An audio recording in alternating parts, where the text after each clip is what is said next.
Good morning. Okay, good morning, good morning. Good to have everybody here. Thank you for gathering. Everybody got a bagel or something good to eat? It's wonderful for us, as we always know. It's always a great gift from the bishop when he sends to us one of our new transitional deacons, and so we're blessed once again this year to have Deacon John Large with us, and so I'm going to just pass the mic right to him. So, Deacon John, welcome to Moralton.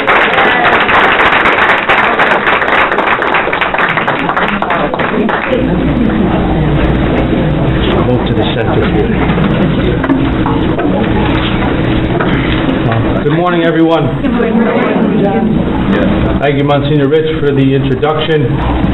It is a privilege to be here for the summertime. This is my summer parish assignment, so I'm looking forward to the probably next 6 or 7 weeks that I'll spend here.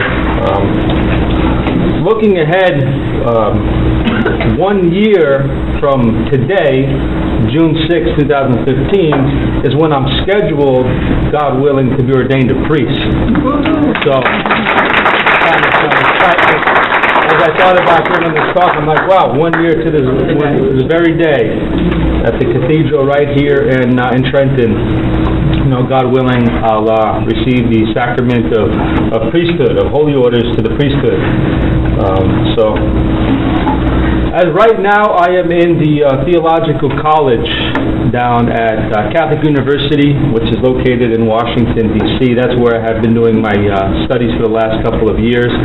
So once I finish this assignment, I have a couple of weeks to myself, and then I report back to theological college to finish up my last year of studies there, my 4th year in theology. And theological college is actually the seminary where Monsignor Rich went to, so we have that in common there. We both studied at Catholic University. A little bit about my personal history. I was born in Brooklyn, New York. Anybody here from Brooklyn? Yeah? My family, which is rather large, you get it? Is all from Brooklyn. My mom and her 4 siblings, my dad and his 4 siblings, they all grew up in Brooklyn, the Park Slope, Flatbush Avenue there. So that's where I'm from. I'm one of 7 children myself. I have 4 sisters and 3 brothers. But we grew up there, but in 1988, when I was 10 years old, we moved from Brooklyn, New York to Middletown, New Jersey. So we made that transition from the city to what I assumed was the country. I had never seen so much grass. But I later learned that it was, it's your typical New Jersey suburb. It's a very nice town, Middletown, if any of you have been there. It's right near kind of Red Bank and Homedale. Very nice place. When I moved there from Brooklyn to New Jersey at 10 years old, it wasn't too much of a big deal for me. All I really liked to do, I was a young boy, I liked to play sports, baseball, basketball, football, any sports, so I just met new kids in the neighborhood, and it was no big deal. I transitioned pretty well. My oldest sister, for example, she was about 16, so she was in high school, so I remember it being difficult for her. I remember it being difficult for my mom. My mom cried the whole day, because we lived in Brooklyn, we lived all around our family. My dad's grandmother and grandfather were right around the street. My mom's grandmother was right across the street. Aunts and uncles were in the area. So, we were leaving where she was familiar with, so it was hard for her. But my dad did it really for the sake of his children. He wanted to get out of the neighborhood that caused him some trouble where he was growing up. So he decided to relocate us all to New Jersey. And then, I consider kind of my childhood very typical, nothing extraordinary about it. Kind of your late, 20th century suburban childhood, High school, went to school, did my homework, played sports, had friends, nothing extraordinary, nothing terrible. And then post-high school was a little different for me. I really had no ambition after high school to go to college and to do something with my life, My guidance counselor thought it was kind of strange because I did that pretty well in school, when I applied myself. But I said, I don't really want to go to college. There's nothing for me. I don't know what I want to do with myself. All my friends were going. A lot of them went for a year and came home. They dropped out. I guess they partied a little too much. And they were home after a year. So I never really had had that ambition. I was kind of figuring out what I wanted to do. And, I struggled a little bit with kind of depression and really what I see as really trying to find meaning in life. What is this life really all about? And I was asking myself these questions. Right about 17, 18 years old, I really started to struggle what we call in philosophy an existential problem. What is my existence? What is the meaning of my life all about? And a little plug here, if you've ever read the book, or maybe you would like to read it, it's called Man's Search for Meaning by Viktor Frankl. Some of you may have read that. I read that a little later in life, but it really kind of keyed in on what I was struggling with back at that time in my life, that according to Viktor Frankl, who was a survivor of Auschwitz, the concentration camp by the Nazis, he thinks that the biggest problem that society suffers from today, it's not that we don't have enough pleasure, as Freud would put forth. It's not that we don't have enough power, but it's that we don't have enough meaning in life. People are depressed because they can't find any authentic meaning in life. And one of the earliest names for Christ was the Logos, the Greek word for the principle of meaning in the universe. So that was a little after high school, but then when I was about 21 years old, I went through what I would call my conversion experience. Up until that time, my parents did a pretty good job raising myself and my family in the Catholic faith. We went to church on Sundays. When we were in Brooklyn, we all went to Catholic school, but when we moved to New Jersey, we just couldn't afford it anymore, so we transitioned into public school. But we continued our sacrament of formation at St. Mary's. So I finished I made my confirmation there, and so did the rest of my siblings, kind of finished up there. So faith was kind of part of our household life. We go to church every Sunday, mandatory. My dad was pretty strict with that, and there was a healthy fear, maybe a little excessive at times, that he installed in us with that. But it never really took root in my own heart. It's never something that I really embraced until that time in my life when I was about 21 years old. And the catalyst for me was reading the scriptures. That is what changed my mind, changed my heart, made me realize that a relationship with Christ it's real, and it's something that God desires for me. And while I started reading the scriptures, actually, the girl that I was dating at the time bought me a Bible in a year. So you read a little bit each day, and I'd read a little bit each day, and the Word of God just started growing in my heart. And I was like, wow, there's things in my life I need to change, and there's things I need to pursue. And I also started to question the Catholic faith a little bit. I started to think, I was hearing influences of different Protestant groups, even the Jehovah's Witness I looked into a little bit. But I really started to question the Catholic Church's teaching. But it all kind of came to a head. My father, who also was kind of renewing his own faith at the time, introduced me to a priest from my home parish. And thanks be to God, this priest, filled with the Holy Spirit, was able to answer a lot of my questions, and almost single-handedly, of course, with the help of the Holy Spirit, was able to keep me in the Catholic Church. It was a real grace moment. This, to give you a chronological idea, this was about September of 1999. And right from there, I just started going all out, all in. My devotional life would just kind of shot through the roof. I'd start going to daily mass, praying the daily rosary, going to the adoration chapel, reading about the lives of the saints. I was very touched by Our Lady of Medjugorje. I started to read about her apparitions, something that my grandmother used to talk about when I was a young boy. So I started trying to learn more about that. And what I decided to do right at the beginning of the year 2000, which was the Great Jubilee year that John Paul II often talked about for the church, I heard about Franciscan University in Steubenville, Ohio, and I just felt called to go there. Didn't know why I was going to go there. I just heard it was a great Catholic environment, and that's where my heart was at the time. So I just jumped ship. I went there. I even called them about 2 weeks before classes started. I said, I would like to go to school here, and they're like, okay, we can make it happen. So I went there. I just turned 22 at the time, and as I said, the reason to go there was, at first, I heard it was a great Catholic environment. People have been telling me about it. I felt called to go.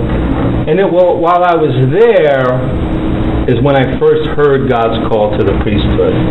And this is January of 2000, the beginning of the Great Jubilee year. So I do credit a lot of God's work in my life to the graces that were offered to the church for the Jubilee year of 2000. Even John Paul II, from his very first encyclical letter, Christ the Redeemer of Man, this is 1978, less than a year after he was elected Pope, he started to talk about the Jubilee year as being this time of great and profound grace for the life of the church. So I don't think it's any coincidence that was kind of the year that I first started to hear my calling, and God was acting so powerfully in my life. I would go on to spend from 2000 to 2004 at Franciscan University. It was a great place to study. I have met some profound friends while I was there. For example, one of my closest friends, I really think he's a living saint. He's down in Peru as a missionary priest. He's filled with incredible joy, and he's just spending his life working in the jungles out in, the eastern part of Peru, ministering to the people there. And he's a dear friend of mine who I stay in touch with, through emails. But my whole time there, just profound. There was some struggles, of course, We're human, this is life. Steubenville it's not heaven on earth. It's a great place, but it's not heaven on earth. So I graduated there with a degree in philosophy and a certificate in pre-theology. So while my whole time there, I was in a priestly formation program, and I was discerning and pursuing the call to the priesthood. I wasn't sure if I wanted to be a Franciscan or even a Jesuit. So I was looking around, but I finally decided before my last year there to sign up with the Diocese of Trenton. I felt like that would be the best fit for me, would be the Diocese of Trenton, just the gifts that I would have and what God would want to use me to do. So I signed up with the diocese, and 2004, 2005, I'm giving you some academic years here. That's how I tend to think, So fall of 2004, spring of 2005, I did a pastoral year. I lived and worked at Holy Angels right here in Trenton before it merged with St. Raphael's. So I spent the year there, just kind of really discerning further with, the priestly calling, especially for the diocese. 2005 to 2006, I did my first year of theology up at Seton Hall University. So I finished my philosophy at Steubenville and then was able to go into theology. That year was kind of difficult for me. I had a lot of recurring questions, recurring doubts that really had been trickling along for a few years, I felt immature in many ways. So after my summer parish assignment in 2006, I decided to kind of step away. I just felt I wasn't ready. I didn't close the door in my heart completely, because when I first started looking towards priesthood, it was a very strong, very powerful call. So I didn't want to ever dismiss that, but I just felt I needed to work on things, and maybe I would come back, maybe I wouldn't. I just left it up in the air. But I really did need, I felt, to step away. And I knew I was going to let some people down, but something I just really needed to do at the time. So while I was away, I was able to become a teacher, which was kind of always something I thought about. That was kind of like my second plan while I was in the seminary, because I liked the academic work. So I was able to teach for 1 year at St. Rose in Belmar High School. Then after that, I actually moved back to Queens, New York, which of course is near Brooklyn, and I worked with the Christian Brothers teaching in one of their elementary schools, which closed in 2011. But I was able to work, there for 3 years as a 4th grade teacher, teaching all subjects. So that was definitely an experience I look back on with great joy. It was definitely challenging working in the inner city and the dynamics that kind of are at play with a lot of the kids and the students there. But I was glad that I had the experience, to be a teacher. And even in terms of my devotional life, my life of faith, I did remain faithful. I definitely wasn't as kind of diligent as I was in the seminary with my devotional practices, attending daily mass and along those lines. But I did do my best to remain faithful, to the life of the church and continue to open my heart to whatever God would have in store for me. So January of 2012 is when I decided to return to seminary. Not that I wanted to get away from it, but the call just kept becoming stronger and stronger. And I said, okay, I was about 33 at the time, 34, and I just thought, okay, I knew it was time to go back, and so I called Monsignor Vaughn, who was waiting for me to call. People had been saying, oh, John's interested in coming back, he's interested in coming back. So I called him. I had to do the whole process over again, so I had to go through the whole application, which is pretty demanding. So I had to do all that again, all the paperwork, all the psychological evaluations. So I was like, man, maybe I shouldn't have left the first time. And I had assumed that I'd just go back to Seton Hall and hopefully just picked up where I left off. I would go into second theology and do second, third, and fourth and be done. But they asked me when I came back, that's when we had changed from Smith to O'Connell as bishop. So when I was in the last time, Bishop Smith was our bishop, and he left. So when I came back, it was Bishop O'Connell. So they threw me a nice carrot, and they said the bishop would be very happy if you decide to go to theological college instead. So I said, okay, I'll go there. It seemed like a good place anyway. So that's where I've been over the last 2 years at theological college. I did my second year of theology last year. Last summer I spent at St. Dominic's in Brick, which is in Ocean County. And then I went back this past year. I completed my third year of theology. And obviously I'm here this summer as a deacon, and I was ordained a deacon on May 17th by the bishop, me and 3 other guys from the Diocese of Trenton.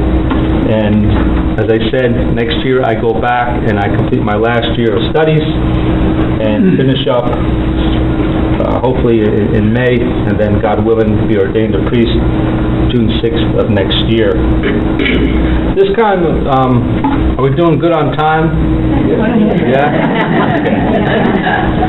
I just have some closing thoughts that are more of a kind of a theological, spiritual nature. That the whole first part was really about myself and kind of my vocation to the priesthood and how God has kind of taken me down these rather winding roads.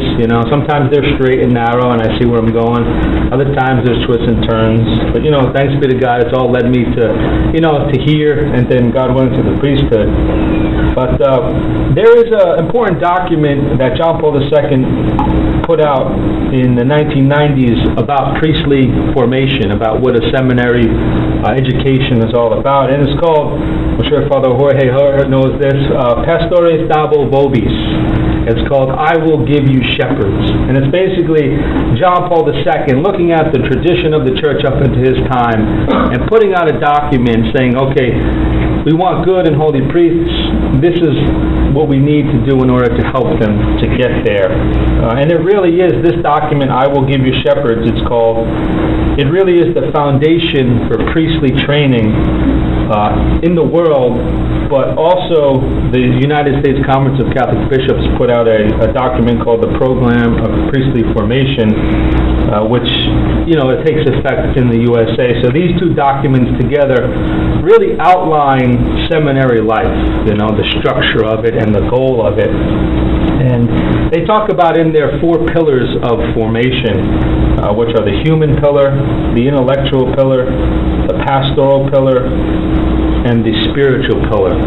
Just to break these open a little bit for you, the spiritual pillar is, a little obvious. It's your life of prayer, making sure when you go, you attend Mass, and externally, but in your heart, you really enter into the mystery of the Mass, and, your life of prayer, the office, the divine office, the rosary, adoration. You have the pastoral pillar, which is really all the practical work. So this whole year I was at Georgetown University Hospital, ministering to the sick and working with their chaplaincy program there. So there's other ways that we kind of cultivate the pastoral dimension of becoming a priest.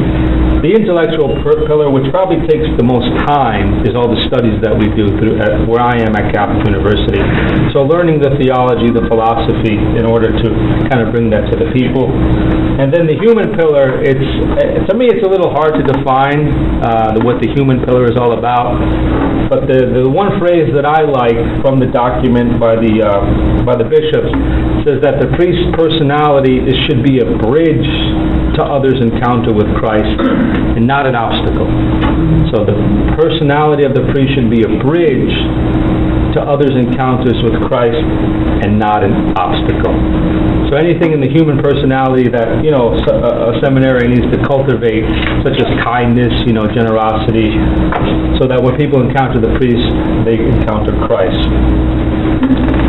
The third chapter of John Paul II's document is called "The Spirit of the Lord is upon me, the spiritual life of the priest." And in a nutshell, this chapter really is about, or starts out about the universal call to holiness, which you might have heard about. Kind of one of the primary agendas of the Second Vatican Council is that all the faithful, all the baptized, are called to holiness. Holiness is not just for the religious or the clergy, it's for all the faithful. That's the fundamental and universal call of all the baptized. The document specifically says, this is Pastoris Davo Vobis by John Paul II, "This name, Spirit of the Lord, is upon the entire people of God, which becomes established as a people consecrated to God and sent by God to announce the gospel of salvation. The members of the people of God are inebriated and sealed with the Spirit and called to holiness." A Christian life, any Christian life, is a spiritual life. That is, a life enlivened and led by the Spirit toward holiness or the perfection of charity. So he starts out by emphasizing that universal call.